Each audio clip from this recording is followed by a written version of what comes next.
All right, everybody. We had a good show today. The show was supposed to be a celebration of the Warriors killing Heat culture, Jimmy Butler returning. We were going to have a funeral. We were going to light a little Palo Santo. We're going to say our last rites to the Heat. And they ruined it. The Warriors lost. The Heat blew them out by 1,000,000 points. My plan was to call all my little Heat fans, not tell them what we were doing, invite them to the funeral, and I was going to give them the worst time ever. But now, turnabout is fair play, and we have some Heat lifers who are joining the show to get all their little Heat culture takes off. And then we're going to do a little plus minus, and then I think more Heat people are going to join. Usually I would say I'm happy to have a guest here. It's Jonathan Zaslow. You're not happy? Come on. Look at that smile on your face. You're very happy. I was going to the show today, full disclosure, was going to be a funeral, a requiem for Heat culture, because the Warriors are supposed to smack the Heat by 30 points, and they did not. And I was going to have Zaslow on. I was going to tell you, Jonathan Zaslow, famous Miamian, the most famous Miamian in that we know. And I was going to not tell you what we were going to do, and I was just going to turn your mic off and make you listen to me rail about the Heat. But it is only fair that I have to eat my own version of humble pie. The floor is yours, Zaslow. Knock yourself out. Oh, the talk of our demise was premature. All right, Heat culture, very, very strong. And you got a taste of that now. You had a whole show planned. You had a production sheet. You had everything all ready to go. And it was based on the Heat's demise. So you know what happens? You got to scrap it. You got to roll it up into a paper ball. You got to throw it in the garbage. That's Heat culture. When you doubt us, we have you scrap your entire show. That's Heat culture. I will tell you, though, David Dennis Jr., right before the game started yesterday, a buddy of mine, full disclosure, got to be honest. If I'm nothing else, I'm honest. Everybody knows that about me. My buddy sends me a text, goes, hey, are the Heat going to win tonight? I go, nah. Like, I didn't have any. You were ready to have a funeral for Heat culture. David, Heat culture was done for you, too. David, they just lost 10 in a row, all right?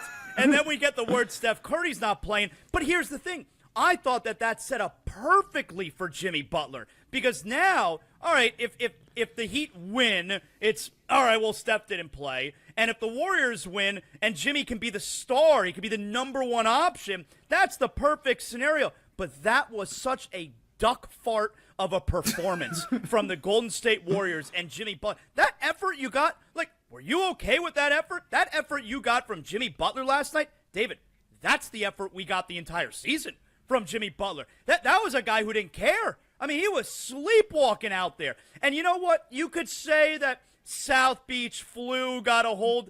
They got to Miami. They came from Saturday. Miami. They came from Atlanta to Miami. You're right. That's spring break, and that's two games they had in the middle of spring break. That's true. They got to Miami on Saturday night, played on Tuesday. They're not even leaving until tomorrow, by the way. They're on vacation in Miami right now. But if you're going to have the South Beach flu, then you can't be Draymond Green and the other Warriors who come out talking a tough game. We got Jimmy's back. He's our brother. We're coming down there to represent. We're here for him, and we're going to take care of business for our guy. You can't then come out and blame South Beach flu, David Dennis Jr. That was a pathetic performance from the Warriors. All right, so speaking of pathetic performances, because I heard you talking about it. Yes. I heard Bobby Marks also talk about it. All of those people, I heard a resounding, a round of applause ovation for Jimmy Butler. Where's the Heat culture and the fans? Okay. Where are the fans and their passionate disdain? I thought the dude quit on the team. Y'all said the dude quit on the team, but they were about to throw a parade for Jimmy Butler in the middle of the game. Okay, another great question. Bobby Marks, I thought was spot on. Bobby did an excellent job on Get Up this morning. He was very down on the Heat fan that was cheering there. Now, do we have confirmation that was the Heat fan or the Warriors fan? Lots of Warrior fans at the game. Why are you letting Warriors fans in the game? It's Miami. Where's the Heat culture and let Warriors fans in the game? Look, if they were not going to let somebody in the arena, the person they should have not let into the arena was Jimmy Butler, all right? You could have locked his ass out of the arena. Warriors fans want to buy tickets, let them buy tickets. But I will tell you something. The Heat fan who was cheering Jimmy Butler there, That's the Heat fan who's mad at Pat Riley right now. They've been mad at Pat Riley for a few years now, actually. That's the Heat fan that's mad at Riley. They also have another name. They're called ingrates, okay? And I will tell you, if you're a think about this, David. If you're a season ticket holder for the Miami Heat, these season tickets cost thousands of dollars, all right? Very expensive these days. You're a season ticket holder. You spend thousands of dollars. You want a good product. Seemingly, you want Jimmy Butler on the team. I mean, heck, he was under contract. The Heat said they weren't going to trade him. And instead, Jimmy's no longer on the team. The team stinks. It's been an unenjoyable season, and you're still spending thousands of dollars on this team, and you get up and you cheer for the guy who caused this waste of money and this dissatisfaction with the team. David, I mean, can you have a little bit of integrity as a fan? That's a sucker. Any Heat fan who was cheering for Jimmy at the start of that game yesterday, that's a sucker. Where's Heat culture right now? What's the Heat culture thing? LeBron is on McAfee talking about his cookies, talking about Dwayne Wade is gone, Jimmy Butler's not there. To me, you got your win, but it feels a little bit like a little bit of lipstick on the pig right now because you guys the Heat culture is still a lot of questions about it. Can we acknowledge for a second that I was 1,000% right about the Dwayne Wade cookie story and that LeBron is the one who actually confirmed it on McAfee today? Can we acknowledge that I was 1,000% right about that? First of all, LeBron said it's like Sasquatch, okay? Which it's like a game of telephone. This is an event that happened 12, 13 years ago. Dwayne Wade also said that LeBron used to carry a bag of cookies on the plane. Completely untrue. LeBron said it was the women who were on the plane, the flight attendants, they make the cookies themselves. Fresh baked cookies on the I know. Pat Riley took away the fresh baked. Now, Not it's one true. It's one thing when you say he carried a bag of old Chips Ahoy. Fresh baked, the plane smelled like cookies. I know, it sucks that the cookies were taken away. Pat Riley said, I'm out. I'm no cookies for LeBron. That's the part that nobody has said it's Pat Riley. LeBron did not say it's Pat Riley, okay? It definitely could have been the nutritionist. And LeBron even said it's not like Pat is on the plane with us. He's not. He doesn't go to road games. Pat's not texting the stewardess on her cell phone, hey, no more cookies, all right? I was 1,000% right. The story could be true that there were no more cookies, but the idea that Pat Riley took a bag of cookies away from LeBron during a poker game, I mean, what nonsense are we talking about here? I'm just saying, he didn't take a bag of cookies. No. Fresh baked.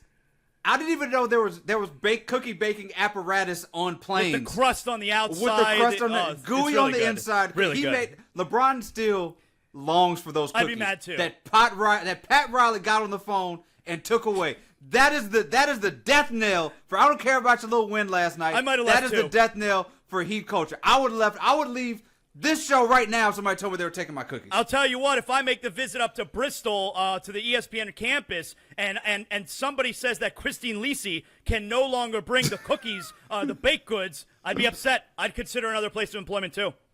So, final word on the Heat culture. Alive and well, deathbed. Where are we on Heat culture? You got your little win. Everybody's got to make fun of Jim Butler. You took his ass, as you like to say. Oh, yeah. Took his ass. No comment about that. I want to know, what are your thoughts? Where is Heat culture right now? We're going to be back, baby. All right. This season is one of the least enjoyable of my entire life. There is no way around that. But we only got 10 more regular season games that I got to sit through.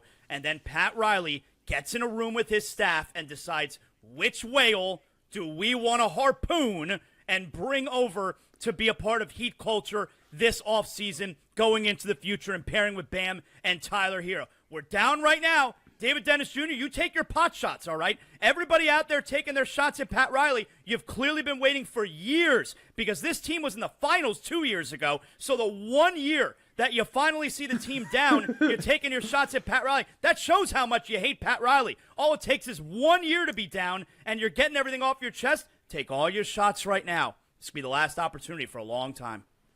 All right. Jonathan Zaslow, I would say you've been a welcome addition to the show. I've been great today. But can't wait to see you leave. Get out of here. I don't know who this whale is. Enjoy your victory. Have a wonderful summer not watching the Heat. Thank you, David. Welcome. Another week. Ball up top. We're bringing back the internet's favorite sports take show. That's right. The reviews were through the roof. Everybody unanimously agreed that I absolutely should have won. It is the plus minus show. Producer Rodney, producer Chuck. We are going to play our game once again, and this is how it goes. We each throw out a take, round robin style, and it's up to the rest of us to either plus the take or minus the take based on the takiness of the take, the accuracy of the take, where you're jumping out the window. And if you can't, but you can't jump out too much, right? There's got to be a good take. Good, solid, crisp takes, everybody. This is what we're looking for. It's plus minus show. Get ready. Producer Chuck, we're going to start with you. We're coming in hot. What is your first take? I'm a man for the underdog. I'm for the people. And the take this week is the West is wide open, and the Houston Rockets are the team you need to worry about. The Houston Rockets currently second in the Western Conference by seed. Your super young squad, and I know everyone's thinking, what do the Houston Rockets have to offer? They have youth on their side. That's all I'm believing in. This is strictly youth and what they have shown me so far.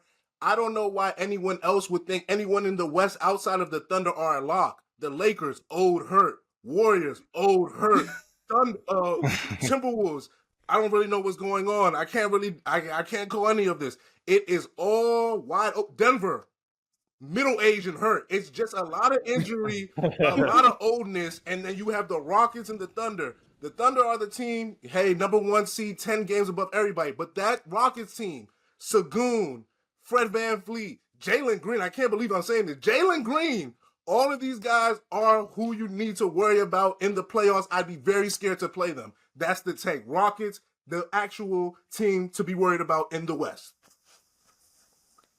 Rodney, floor is yours, because I have some thoughts here. Floor is yours on this. One, I'll say I'm a little confused because last week the take was the Timberwolves. So, there's a 2-7. If there's, nonetheless, the last time we were all together, it was the Timberwolves. So now, if it's a Timberwolves-Rockets first round, and Chuck's rooting for both teams.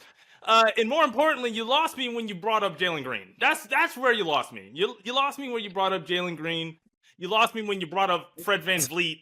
Like, that's supposed to be the backcourt in the last 5 minutes of a game. I'm supposed to rely on. Stop. Okay, in 2019. Come on, bro. That was pre-COVID. He was a champion. Come on, bro. So the Rockets are fine. You were talking about the Rockets are fine, but I'm down. I'm down. I am going to appreciate the takiness of the take, but I'm going to minus the take because it's a bad take. The Houston Rockets. I will actually negate your take with another take that is not part of the game, but it is a take that I have had for a while. If I am in the West, there are 2 teams that I want in the first round: the Memphis Grizzlies and the Houston Rockets. If I am the Lakers, I am not worried about facing either of those teams. The Lakers are falling in the standings. They've lost 7 out of their last 10. They're falling in the standings. And if you hit the Timberwolves, the Clippers even, if you find yourself in that 7 spot and you see yourself faced against the Rockets, I am jumping for joy. The Rockets have not beaten a plus 500 team in about a month. And they lost to the Denver Nuggets without Jokic. My big concern is, yes, I know they rebound at an outstanding rate. Şengün is out there. And when Steven Adams? When Steven Adams and Şengün are out there rebounding, they have a higher rebound rate of just about anybody else in the league. They rebound about a million of their own shots. The problem, though, is the actual benefit that you had. The Jalen Green closing the game, Fred VanVleet closing the game. There's a lot of Dillon Brooks going on there. That makes me look a lot of Dillon Brooks. You see how that name was not brought up. You see, you saw what I did. Okay, but he's also a starter. There's a lot of Dillon Brooks happening. This is believing in Ime and the guys. Believe in this. Trust me. I will believe when Amin Thompson can shoot. I'll start to believe. I think the Rockets are a year or 2 away. And maybe they are a Devin Booker away. Ooh. And then we could talk about them in the championship. I was hot on the Rockets earlier this season. They had beaten Cleveland. They'd beaten Boston. They've already beaten OKC. They beat those 3 teams. But what I've seen as of late, when Fred VanVleet went out, that offense fell off a cliff. And an offense that is that dependent on Fred VanVleet to carry, to make it coherent is actually He's very back. concerning. I know you see it, Dave. You with me? You don't know you with me, but you with me, You with me? You with me for real? You with me? You can't do the take by hypnosis. We got two minus on the take here. Two. Sorry, producer Rodney. What is your take? What you got? All right, here's my take, and I'm just gonna come straight out with it. It is that Draymond Green is nowhere near a Defensive Player of the Year candidate this year. He was not even thought about until he got on that press conference and started talking and yapping like he usually does to create a narrative that he deserves to be a Defensive Player of the Year candidate. And I can give you guys stats and all these things, but you know what? The eye test stands above all. So please, producer Cortez, play the tape. Please play Exhibit A for why this is not my Defensive Player of the Year. He's trying to pick up Bam full court. Bam Adebayo full court. And look at this. Look at straight to the Bam dunk. What are we talking about? What are we talking about? Yeah, run it back. He's like, oh yeah, I'm gonna come out and give some aggression. I'm gonna come out and make a statement. We're gonna come back and win this game. Dunk. To Bam Adebayo. This isn't a point guard. This isn't a wing. This was the team's opposing center. He can't stay in front of. He can't pick up a Bam Adebayo full court. And you want to tell me he's the best defensive player in the league? My favorite part is when he throws up his hands at the 3-point line. Like someone was supposed to come on, rotate and help. Where's the help? Where's the help? It looks like there may have been a schematic breakdown there. Yeah, there was a breakdown, all right. There was a breakdown. There was a schematic breakdown. Yeah, there was a breakdown. I'm gonna tell you right when the breakdown happened. Right about there. That was when the breakdown came. Podziemski. Spin move to the left. It's over. Jimmy, slide over. I love Draymond. Throwing your hands up at the 3-point line is so class. I love Draymond so much. I love Draymond. I'm gonna plus this take because I was never behind it, but I will plus. We're gonna plus this take because also this came after. I will say in Draymond's defense, this came after Giannis Antetokounmpo was 0 for 8 when Draymond was defending him. So there was some smoke to the fire. The Warriors have had the #1 defense since Jimmy got there in the league. Sounds like more of a Jimmy thing than Draymond, but okay. Right, there's a lot of that. There's also some of the people they got that are not playing anymore on that team who have gotten their minutes reduced, who may be part of that too. But Draymond has an argument maybe for a top 3-4 defensive. Put him on all defense second team and call it a day, man. I would put Evan Mobley again ahead of him. I think Mobley is the defensive player of the year. I mean, there's just no way Dyson around that. You got Dyson Daniels. I think listen either. Not mad at Dyson Daniels, the great barrier thief. Not mad at him at all. Him and Dort are great. There's a lot of good options. Wemby is not going to get there because of the games, but he would have won it. Sorry, Draymond. Sorry, Draymond. You're not. See, I'm plussing this take, but can I do a half because this is not a good Draymond is never. No, it's a good take. No, stop because I logged on FanDuel and Draymond Green was minus 140 to win Defensive Player of the Year right now. Every other person was plus odds. I said, how did Draymond Green become the heavy favorite? That's where it all came from. This is the same FanDuel that did Lamar Jackson. Listen, the books. Okay, that's the public consensus. The books don't move me. The books right now. don't move me. You told me look with my eyes, and I'm looking with my eyes. I'm looking with my eyes too. So looks like Roddy's up to at a +2. Charles, you're at -2. I don't think you've plus yet, but we're gonna get there. All right. So here's my take. Right now, the end of March, the best team in Los Angeles is the Clippers. The Clippers are the best team in Los Angeles right now. They are a terrifying team for anybody to have to play in the playoffs. Other than maybe OKC, I would not. Now, I don't know if they're going to make it out the first round, but I know that they are going to scare the pants off of. Now, if they play Houston, Clippers. I'm taking the Clippers. I'm taking the Clippers. If they make it up to 6. And they play the Nuggets, I would say that would go. They could take the Nuggets to the edge. Here's why. Here are a few reasons why.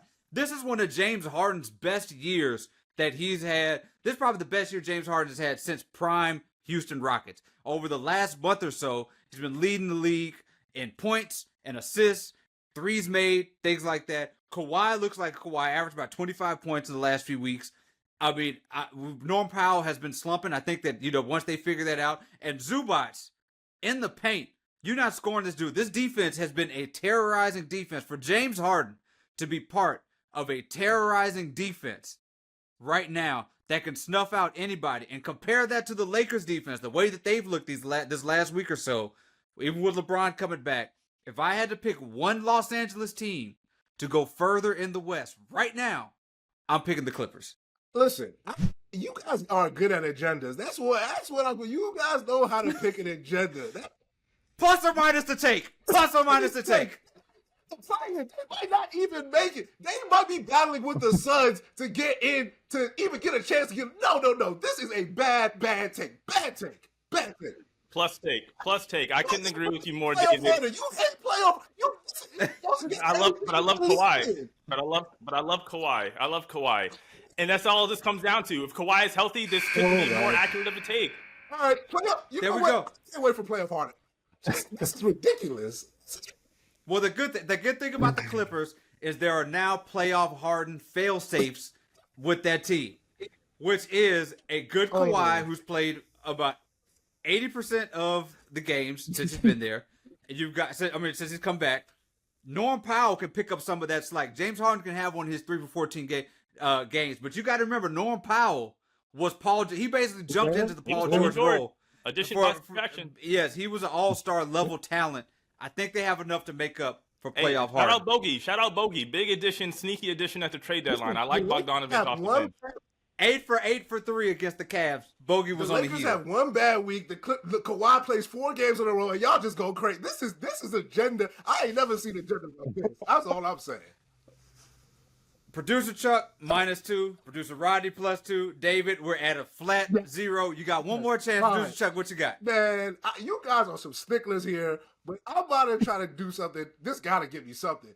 Giannis needs to get out of Milwaukee. I don't know if you guys just saw the latest news, but Damian Lillard, blood thinners, blood clot. He's not Jamaican, man. I feel very sad about that.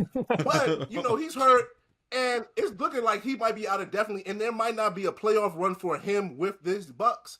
I don't know if Giannis could keep staying with this team that they have revamped, mainly around Damian Lillard being his running mate, and they will go with 2 seasons without getting to the playoffs together. Giannis is still prime him, and there's a place in the West Coast, Golden State, that would love Giannis, Steph, and then get Draymond out of here, and let's keep. Listen, I have the vision.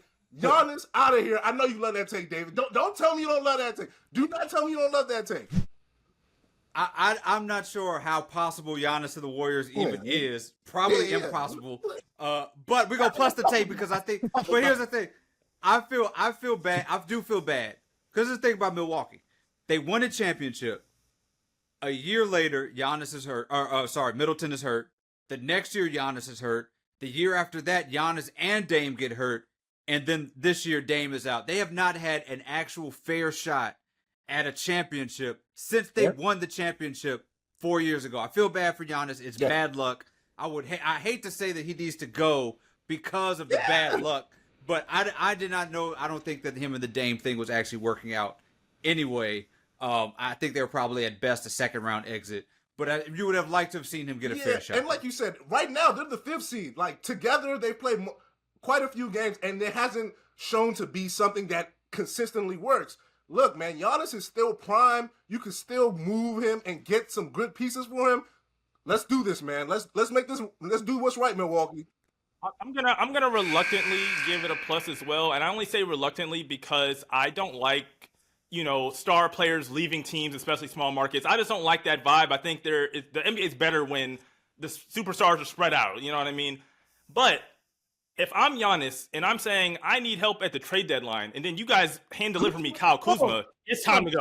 It's time to go. You're telling me Kyle Kuzma is coming?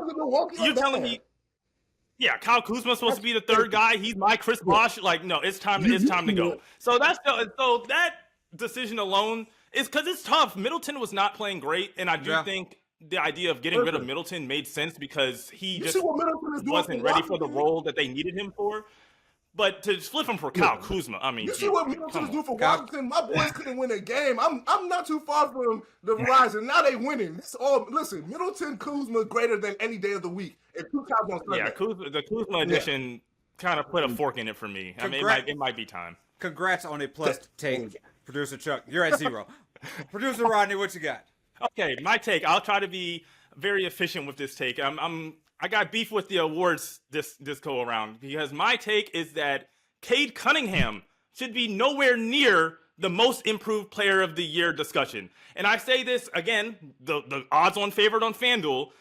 And it's not that he hasn't improved. One, I don't think he's improved the most. I think there's a lot of variables that have gone in that, including a coaching change, including, good players that they've added on the team. If you look at his numbers, he was hooping last year. To me, if someone's telling me that Cade Cunningham is most improved, you're kind of telling on yourself that you weren't paying attention to Cade and you weren't watching Detroit games because they were bad as a team. I'm not trying to name any names here. I don't want no beef.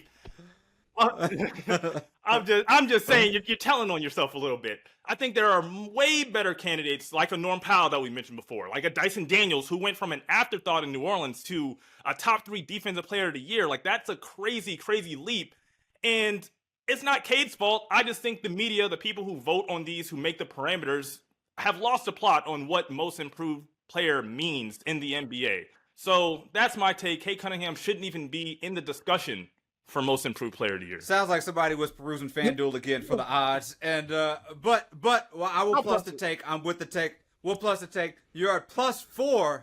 You all hitting on all cylinders today. I will plus the take mainly because I agree, and I think Evan Mobley should also be a conversation for most improved player. I would put Evan Mobley in the Cade Cunningham boat. He shouldn't be in it because he was really good last year. I understand now he's an all-star. Yeah, now he's an all-star. Offensively, he's a lot better. Cade Cunningham, top draft pick. I just there's something about putting like a top pick. Mobley should ever be in the running for most improved. That should be the rule. And also, this helps the agenda. Cade Cunningham MVP votes. I would love to see it. Thank you. I'm not sure if he's getting MVP vote. You gonna get some net. You at 0, man. You at 0. Yeah, you gonna talk yourself back in the negative.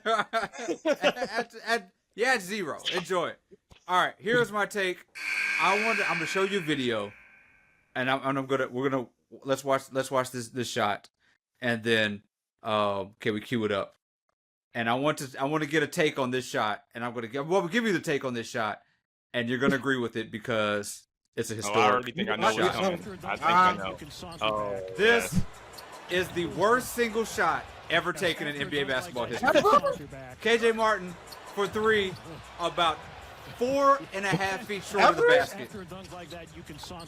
I love how he kept the follow through up for a second. He kept the follow through. That was my favorite part. He kept the follow through. And then look at him wiping his hands all the way down to the 3-point line. Y'all seen 6-man before? That's what it kind of felt like. Like, what's going on here? Like, it felt like some little tiny aliens made him put his hand on a basketball, and all his powers went away, and he shot that shot. Man.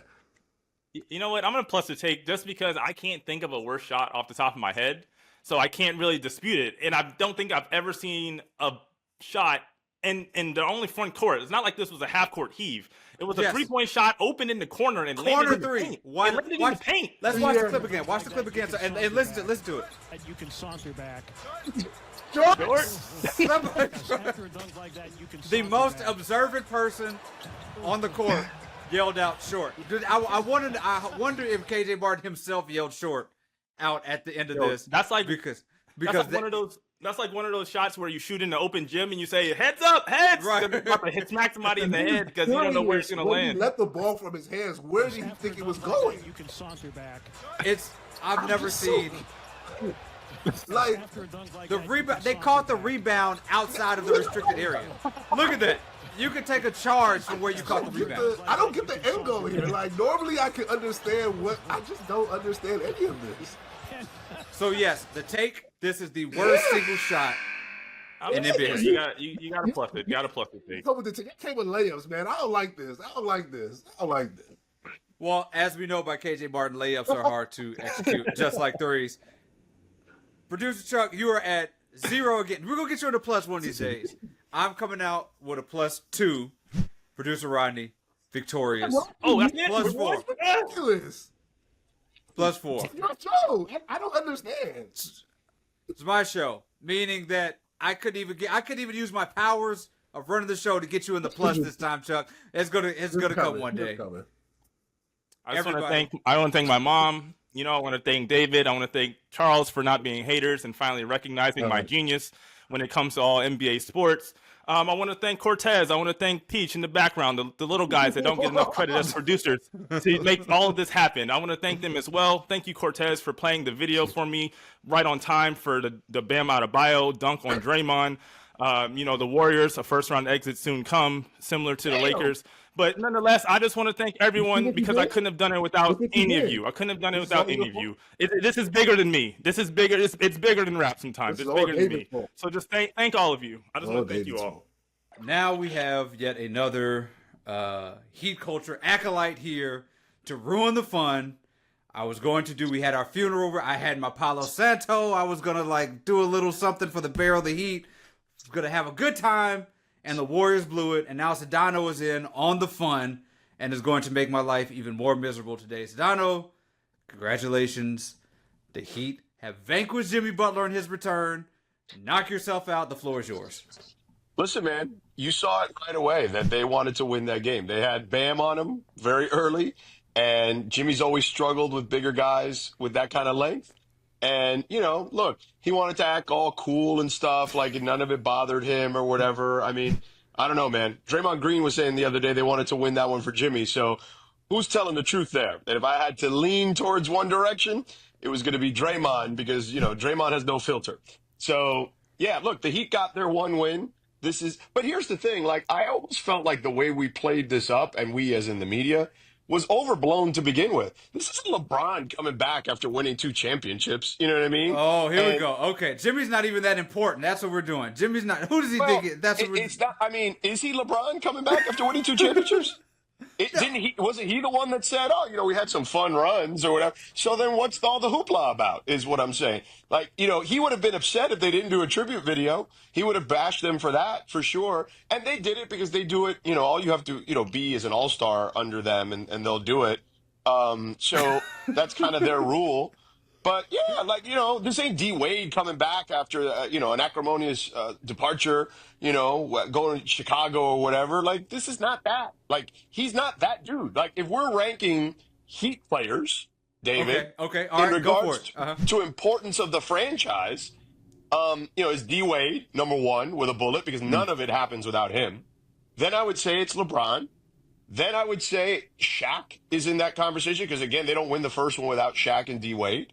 And then beyond that, you can get into a conversation of Alonzo Mourning and Tim Hardaway because they kind of were the first guys with Riley or Chris Bosh, right? Udonis, right? In regards to what he meant, we're to the organization. We're creeping up to not even being in the top 10, Sedano. We're creeping up. He's in the top 10. Are we talking Antoine Walker territory? What are we talking about here? No, he's not Antoine Walker or James Posey, but what I'm saying, he's definitely not in the top 3. And beyond that, I can make arguments for other guys in that top 5 before him. Okay, so let's talk about the reception. There was a lot of people in Miami upset at the people in Miami who were giving the man a standing ovation and cheering on Jimmy Butler for his return. Where are you on the fans? Well, I saw Bobby Marks' comments on Get Up. I didn't see them live. I saw them on social media. And look, here's what I would say. There was a lot of Warrior fans there. Warriors fans travel. I mean, I'm all over the league. And whenever the Warriors on the road, there's a ton of Warriors fans there. And that's what happens when you win multiple championships. By the way, it happened for the Heat after they won multiple championships, over a stretch of time. They created a fan base outside of their city, too. So I don't know how – I watched the game on TV. I don't know how many of those people were Heat fans, how many of those people were Warrior fans. I don't have a problem either way. Because, what I would push back on to Bobby is, when LeBron came back, and D Wade and whoever has come back, right? Even Shaq, they did, give him a standing O or whatever, or applause at the beginning of the game. And then after that, you're the enemy. He got booed every time he touched the ball. So I didn't have a huge issue with it because once the game tipped off, it's not like they were cheering for Jimmy. So here's the other part of Heat culture that I wanted to discuss today. Very important news, big news. Sedano, have you had the airplane cookies that LeBron James has accused Pat Riley of stealing? Where's Pat Riley to talk about stealing LeBron James cookies that were baked fresh on the airplane? That is an indictment of heat culture. Do you not agree, Jorge Sedano? Nah, man. Listen, LeBron knew what he signed up for. He even said it today on McAfee. You know what I mean? Like when they let D Wade walk over money, like, man, I got off light with just the cookies, if that's the case. So listen, you sign up to go to military school, that's the deal, man. Unbelievable. No cookies. Sedano, I would like to thank you for being here. You could take my pride and my celebration. You cannot take my cookies. I'm here with a basket of cookies. Pat Riley is not welcome on here to take away the cookies from the show. Jorge Sedano, thank you for being who you are. Good luck calling all the games, doing all the things that you're doing. It's been great. Warriors in 5. All right, man. Appreciate you. Be good. All right.